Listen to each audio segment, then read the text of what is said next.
Sahabat, setiap inverter memiliki daya standby. Daya standby adalah daya yang dihisap inverter ketika sudah nyala tapi belum mensuplai beban. Jadi baik inverter low frekuensi, high frekuensi tetap memiliki daya standby. Karena bagaimanapun alat yang ada di dalam inverter juga memakan arus. Sehingga untuk mensuplai alat-alat yang ada dalam inverter tentunya membutuhkan daya. Nah, daya tersebut yang disebut daya standby. Nah, biasanya kita sebelum membeli inverter, kita sering memikirkan berapa daya yang dihisap oleh inverter tersebut.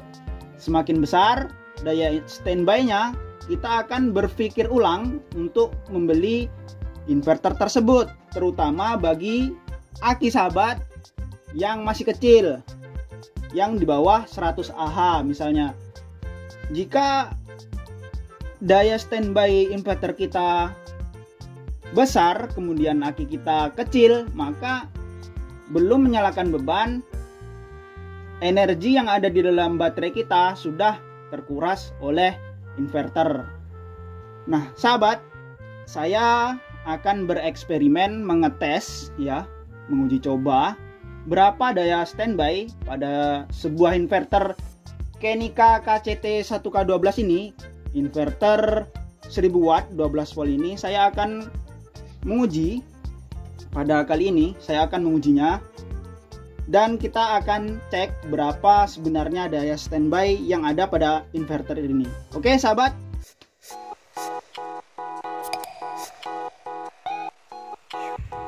Halo sahabat sekalian, ketemu lagi di channel PLTS Sederhana. Kali ini saya akan bereksperimen menguji coba untuk mengetahui daya standby yang ada pada inverter Kenica KCT 1K12 ini sahabat. Jadi kita cari tahu ketika tidak ada beban berapa ampere, berapa watt daya yang dihisap inverter ini sahabat.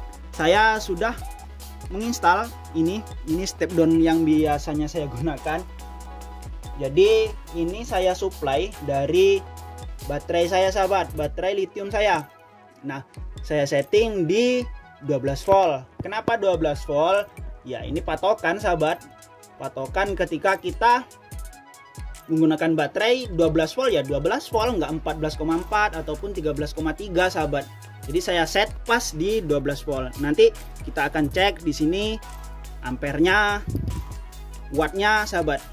Jadi ketahuan berapa ampere yang dihisap oleh inverter ini ketika tanpa beban sahabat.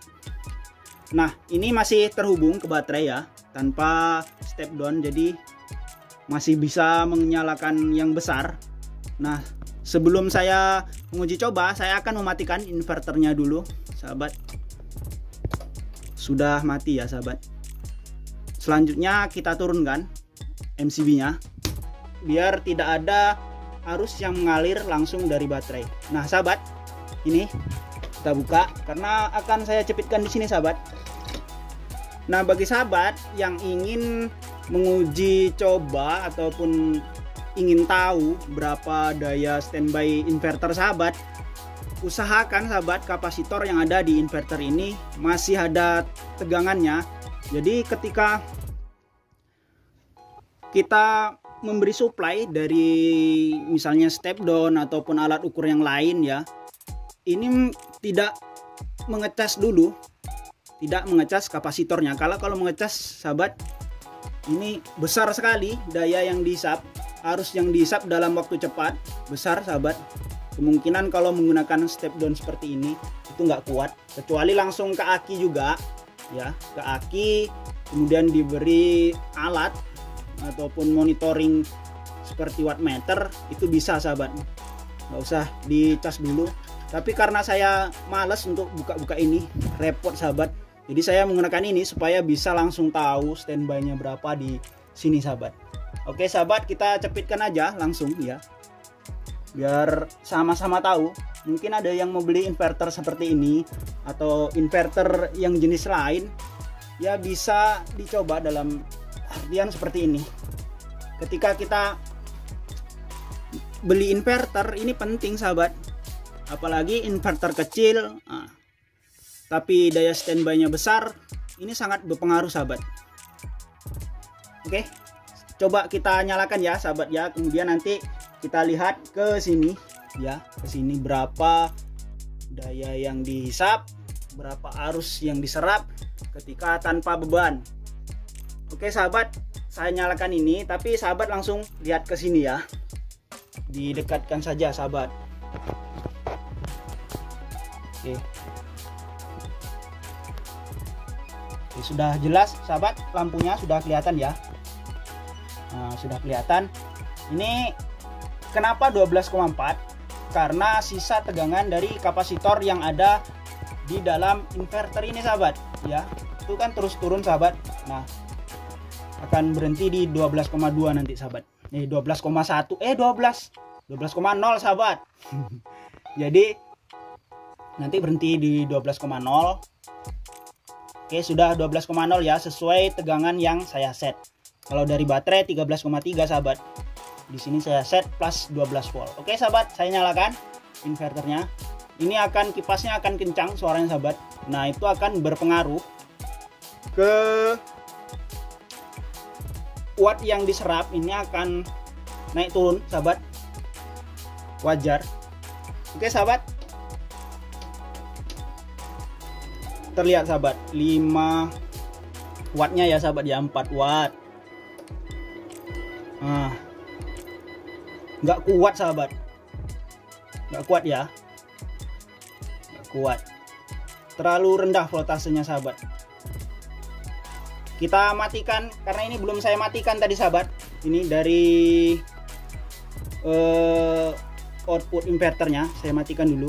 Ini inverternya mati lagi, soalnya kita coba ya sahabat ya, mudah-mudahan kuat ini ya.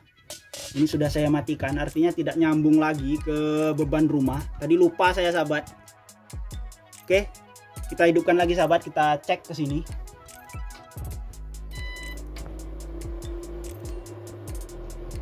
Terlihat ya sahabat ya. Nah, daya standby-nya segini sahabat. Sekitar naik turun sahabat. 13, 14 ya. Paling tinggi di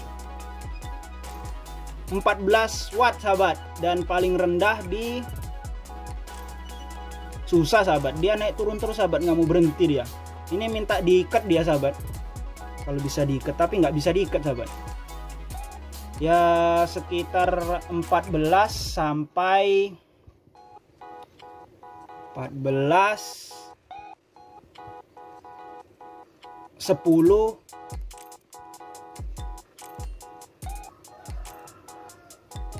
8 ya sahabat, sekitar dari 8 sampai 14, terkadang juga sampai 15 watt sahabat ya. Terlihat ya, dengan voltase yang diatur 12, itu daya yang dihisap terkadang sampai 16 watt sahabat. Dan yang terbawah itu ada di 87, sekitar dari 7 watt sampai 15 sahabat, sekitar itu ya. Berarti kalau di rata-rata mungkin sekitar 10 watt ya sahabat ya, 10 watt sekitar itu sahabat. Karena ini acak terus dia sahabat, bergerak terus ya, nggak mau berhenti dia sahabat, terus bergerak. Nah, terlihat ya sahabat ya, nggak mau berhenti dia sahabat. Nah, ini daya standby dari inverter Kenika KCT1K12 sahabat. Kenika 1000 watt 12 volt ini. Jadi daya standby-nya itu sekitar 15, paling tinggi sahabat itu, dan paling rendah itu ada di 8 wattan sahabat. Nah, ampere yang dihisap itu 1 ampere, 1,2, 1,3. Paling rendah ada di 0,5, 0,7 sahabat. Nah, intinya 1 ampere lebih sahabat, sekitar 1 ampere, 1,4 ampere sahabat ya.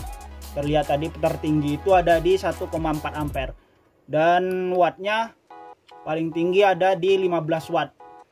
Lumayan tinggi sahabat. Jadi ketika kita menggunakan baterai lithium atau baterai yang lainnya itu di bawah 100 ampere, itu akan sangat terasa sahabat. Jadi kalau 15 watt per jam itu satu malam sahabat, satu malam itu sudah 180 watt sahabat. Bayangkan jika baterai kita kecil, ini sangat terasa sekali ya, sangat terasa, karena memang daya standby ini tidak digunakan untuk apa-apa, hanya untuk menyalakan sistem di dalam inverter ini sahabat. Nah, ketika kita belum menggunakan beban tapi baterai kita terkuras sahabat ya, kita merasa boros juga ini inverter ya, makan daya banyak juga ya. Ya memang seperti itu sahabat, setiap alat tentunya memakan daya sahabat. Bahkan alat yang sekecil SCC pun ini ada daya standby-nya sahabat. Jangankan itu sahabat, ini ada juga sahabat. Tidak usah ini tidak digunakan untuk apa-apa juga ada daya standby-nya sahabat. Aki kita, aki basah itu sahabat, yang nggak ada alat apa-apanya sahabat, itu memakan daya standby sahabat. Dia akan ada sistem yang bekerja di dalam inverter, di dalam baterainya itu akan ada sahabat. Jadi semua alat elektronik itu meskipun tidak digunakan tapi dia nyala sahabat, dia akan memakan daya standby sahabat. Seperti itu. Nah, tergantung besar kecilnya daya standby tersebut. Nah, biasanya inverter ini ya, ini ada bermacam-macam merek, tipe, watt, dan voltase, itu macam-macam. Dan semakin kecil voltasenya akan semakin besar daya standby-nya sahabat. Biasanya inverter 48 volt tentunya ya, kalau dihitung sama-sama wattnya gitu sahabat. Inverter 48 volt 1000 watt dengan inverter 12 volt 1000 watt tentu lebih kecil inverter 48 volt 1000 watt sahabat dibandingkan yang 1000 watt 12 volt ya sahabat ya. Nah, inverter low frekuensi dan inverter high frekuensi tentunya juga berbeda sahabat. Berbeda daya standby-nya, karena ini ya, ini biasanya inverter low frekuensi ini lebih rendah daya standby-nya sahabat dibandingkan inverter high frekuensi. Nah, itu sebabkan oleh alat yang di dalamnya juga berbeda sahabat. Alat yang berada di dalam untuk inverter low frekuensi itu menggunakan toroid yang sangat besar, dan ada lagi itu lupa saya namanya sahabat, dia lebih kecil ya tuh. Kalau untuk high frekuensi itu kan banyak alatnya sahabat, banyak alatnya dan banyak MOSFET-nya, terus trafo kecil-kecilnya, trafo switchingnya juga banyak sahabat, beda dengan ini sahabat. Nah, tentunya sama-sama 1000 watt ya, sama-sama 1000 watt, sama-sama 12 volt. Low frekuensi dan high frekuensi tentunya juga berbeda daya standby-nya. Nah, jika ditanya pilih mana, ya sesuai pilihan sahabat lah. Sahabat mau pakai high frekuensi, ya monggo silahkan gitu. Karena memang harganya juga biasanya berbeda sahabat. Beda merek saja beda harganya sahabat. Nah, kalau untuk ini inverter low frekuensi ini memang harganya lebih mahal sahabat. Cuman misalnya disebut 1000 watt itu berarti mampu daya peak itu sampai di 3000 watt sahabat. Jadi misalnya kita menggunakan daya yang memiliki beban kejut tinggi, aman ini sahabat. Misalnya pakai AC atau sanyo yang wattnya besar gitu, aman sahabat. Karena low frekuensi ini memiliki daya kejut sampai 3 kali lipat sahabat. Beda dengan high frekuensi, biasanya disebut 1000 watt itu sudah peaknya, bahkan ada yang murah-murahan sahabat tapi sudah bisa untuk menyalakan TV dan sebagainya, itu ditulisnya di situ 1000 watt, tapi ketika digunakan 500 watt atau 700 watt itu sudah ngos-ngosan dia sahabat, udah kecapean nggak kuat gitu. itu banyak inverter yang seperti itu. Ada yang lebih bagus, misalnya inverter merek-merek Epever itu yang low frekuensi, ataupun merek Kenica juga ada yang low frekuensi. Biasanya disebut di situ 1000 watt itu memang benar 1000 watt itu daya maksimal, tapi untuk daya lonjakannya palingan hanya 2 kali lipat, itu sudah paling tinggi sahabat. Nah, saya rasa begitu sahabat.